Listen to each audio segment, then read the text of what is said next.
7h19 sur Europe 1. Bonjour Nicolas Bouzou. Bonjour Dimitri, bonjour Anissa, bonjour tout le monde. Bonjour Nicolas. Alors on va parler d'éducation, mais vous allez comprendre, c'est vraiment de l'économie. Il y a une rentrée marquée, Nicolas, par un nombre important d'enseignants qui manquent à l'appel. Il y avait ce sondage SNES-FSU qui révélait que presque un établissement sur deux manque au moins d'un prof aujourd'hui en France.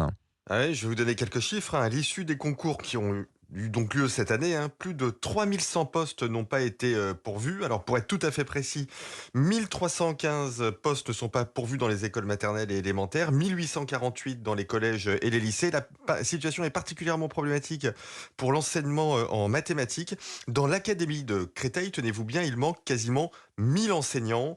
On manque d'un quart des enseignants en lycée professionnel. Enfin, écoutez, tout ceci est absolument catastrophique. Alors du coup, l'éducation nationale recrute des contractuels à la va-vite pour ne pas laisser de postes vacants. Mais enfin bon, vu l'enjeu, l'avenir du pays et l'avenir de nos enfants, on conviendra que tout ça n'est pas très sérieux. Bon, quel est le problème de fond, Nicolas? Est-ce que c'est une question de salaire? Pas que. Alors, c'est vrai que les salaires statutaires des enseignants français, c'est-à-dire ceux qui ont passé un concours, sont inférieurs à ceux de la moyenne des pays riches. De l'OCDE, l'écart est de l'ordre de 10%. Il atteint même d'ailleurs près de 20% pour les enseignants du primaire après 10 ou 15 ans d'expérience. Mais je voudrais quand même nuancer ça de deux façons.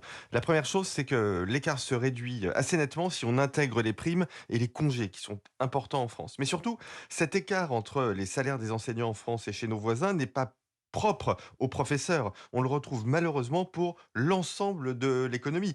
Les salaires des profs français sont très inférieurs aux salaires des profs luxembourgeois, par exemple. Mais les salaires des employés du privé français sont aussi très inférieurs à ceux des employés du privé luxembourgeois. En fait, c'est un problème de performance économique globale et non pas une volonté de ne pas payer nos enseignants. Bon, une fois qu'on a dit tout ça, Nicolas, qu'est-ce qu'on fait?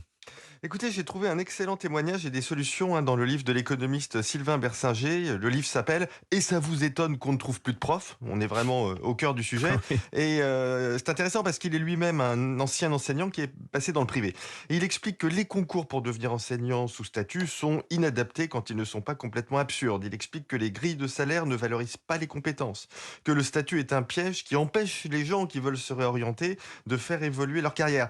C'est donc en fait le recrutement et la gestion des carrières qu'il faut changer pour rendre la profession attractive. Alors, je vais vous dire, Gabriel Attal a été très courageux en interdisant l'abaya dans les établissements, formidable. Il doit maintenant être encore plus courageux en changeant le recrutement des profs. C'est vraiment l'avenir du pays qui est en jeu. Signature Europe 1, Nicolas Bouzou. Merci beaucoup Nicolas. Bonne journée. À demain.